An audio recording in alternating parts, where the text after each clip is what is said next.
So this piece was made by Abby Brewer, and it is her color and texture tiles piece. It looks to me that the artist has used several different mediums to create the different textures found on these cubes.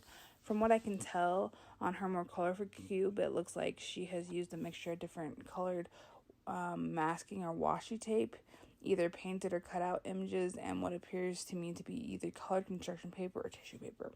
As for her golden monochromatic cube, it appears to me that she has used sunflower seeds, noodles of some sort, buttons, some sort of star material, sticks or toothpicks, and what looks to be like popcorn or maybe crumpled up paper.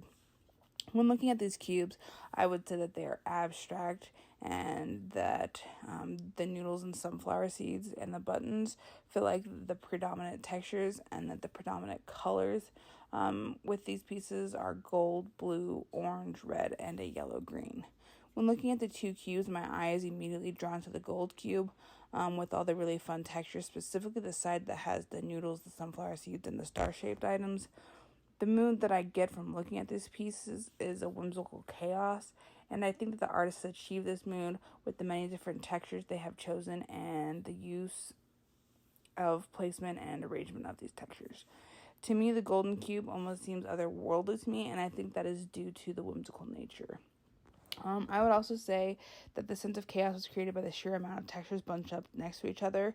They almost overlap when you get to the edges.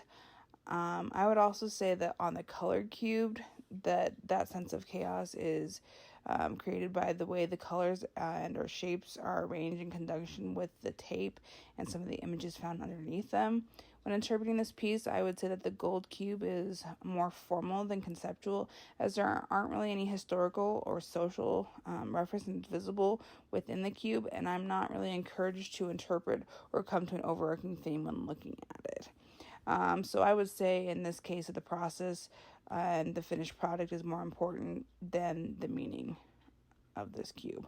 However, for the more colorful cube, I am unsure, as there are some recognizable symbols such as a skeleton and an apple, or maybe another piece of fruit, and what looks to be like diamonds and a cactus, which with the mood that I interpret as being chaotic or a feeling of chaos, it could be interpreted as life is short and it's important to decide what matters amongst all the chaotic things going on in the world around you, some of which you cannot control, or it may be interpreted as we all die one day, possessions don't really matter.